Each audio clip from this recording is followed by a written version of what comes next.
आज से ठीक 24 बरस कबल यानी 2 दिसंबर 1988 को बेनज़ीर भुट्टो ने बतौर वज़ीर आज़म पाकिस्तान अपने ओहदे का हल्फ उठाया था, जिसके बाद वो न सिर्फ पाकिस्तान बल्कि आलमे इस्लाम की पहली खातून वज़ीर आज़म बनी थी।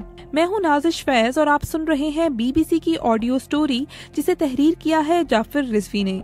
21 जून 1953 के खासे गर्म दिन कराची के पिंटोस नर्सिंग होम में बच्ची की पैदाइश पर अहले खाना समेत नर्सिंग होम के अमले के अरकान भी बहुत खुश थे। अपनी इस पहली औलाद को वालिद ने पिंकी और वालिदा ने बीबी के इब्तदाई नामों से पुकारा, मगर इदारे के रिकॉर्ड में बच्ची का नाम बेनज़ीर भुट्टो दर्ज किया गया, जो उसी बच्ची की मरहूमा फुप्पी के नाम पर रखा गया था। बेनज़ीर भुट्टो के वालिद जुल्फ़िकार अली भुट्टो तबका अशराफिया से ताल्लुक रखते थे। सन 1943 में उनकी पहली शादी शिरी अमीर बेगम से हुई और सितंबर 1991 में दूसरी शादी ईरानी निजात खातून नुसरत भुट्टो से हुई। जुल्फ़िकार और नुसरत भुट्टो के 4 बच्चे थे, जिसमें बेनज़ीर के अलावा मीर मुर्तजा, सनम भुट्टो और शाहनवाज भुट्टो शामिल थे। बेनज़ीर ने इब्तदाई तालीम लेडी जेनिंग्स नर्सरी और फिर convent of Jesus and Mary Karachi से हासिल की।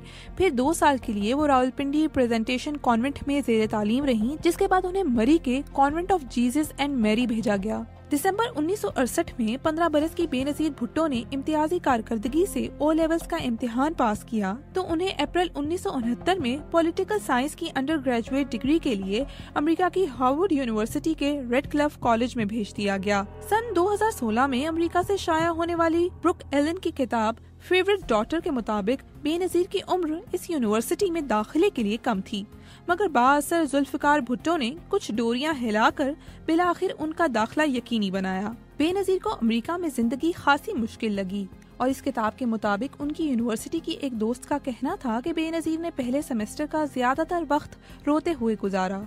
सन 2008 में शाया होने वाली इंडियन निजात बरतानवी सहाफ़ी श्याम भाटिया की किताब गुड बाय प्रिंसेस और ब्रुक एलन के मुताबिक सन 1971 में उनके हार्वर्ड के ज़माना तालिबे इल्मी के दौरान ही जब जुल्फ़िकार भुट्टो पाक इंडिया जंग के मामले पर अक़वाम मुत्तहिदा की सलामती काउंसिल के इजलास में पाकिस्तान की नुमाइंदगी के लिए न्यूयॉर्क पहुंचे तो उन्होंने बेनज़ीर को भी वहीं बुला लिया। तरबियत के ऐसे ही मौक़ों के जरिए जुल्फ़िकार भुट्टो ने बेनज़ीर को अमूर खारजा के तौर तरीके समझाए।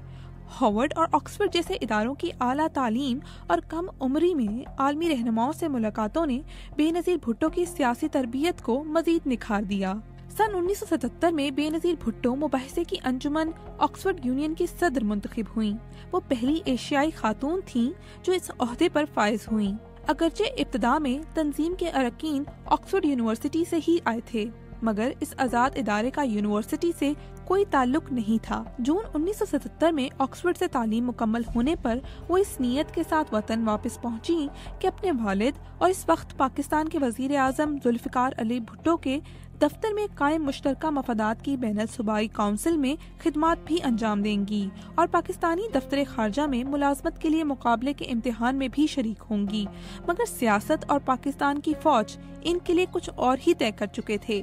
बरतानवी खबरसां इदारे रॉयटर्स के लिए पाकिस्तान और अफगानिस्तान के साबिक चीफ फोटोग्राफर जाहिद हुसैन 1970 की दिहाई में भुट्टो खानदान के करीब रहे। BBC से गुफ्तगू में जाहिद हुसैन ने याद किया कि जनरल जिया ने भुट्टो हुकूमत का तख्ता उल्टा तो नुसरत भुट्टो बच्चों के साथ कराची में भुट्टो खानदान की रिहाइश का आ गयी।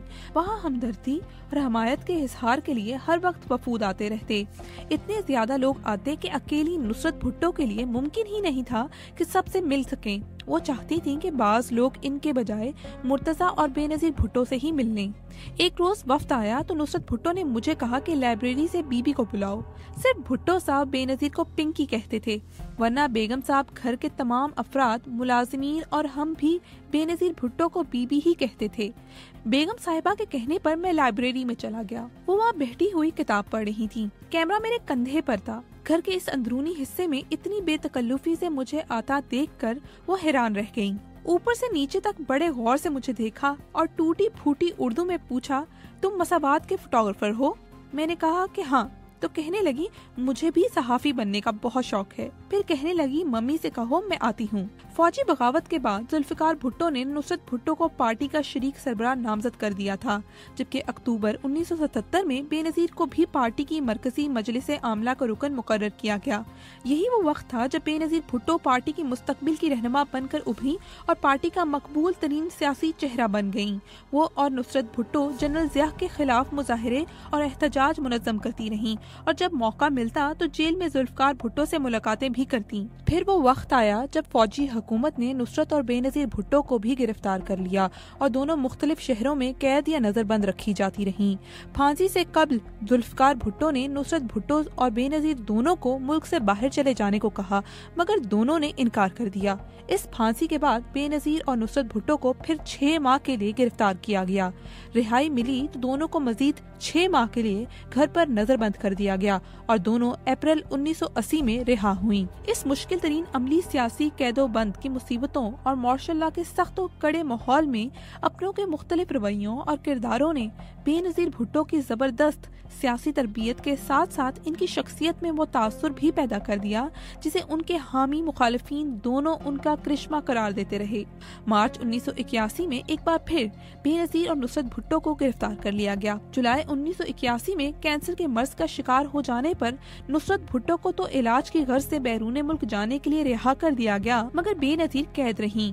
सन 1982 में जब जनरल ज़िया ने वाशिंगटन का दौरा किया तो हार्वर्ड में उनके सरपरस्त जॉन केनेथ गिल के साहबजादे पीटर गिल ने और अमेरिका की चंद बारसूख शख्सियात के जरिए जनरल ज़िया पर बेनजीर भुट्टो की हिमायत के लिए खासा दबाव डाला गया, जिसके नतीजे में जनवरी 1984 में हुकूमत पाकिस्तान उन्हें रिहा करने पर तैयार हो गई, मगर रिहाई के बाद उन्हें जनीवा भेज दिया गया। जनीवा से वो लंदन पहुंची और इनके क़याम के दौरान बेनजीर की रिहाइश का पार्टी के जिला वतन अरकान के लिए सदर दफ्तर बन गई, जो सियासी मुखालिफिन के खिलाफ जारी जनरल ज़िया हुकूमत के जब्र से दुनिया भर को आगाह रखते रहे।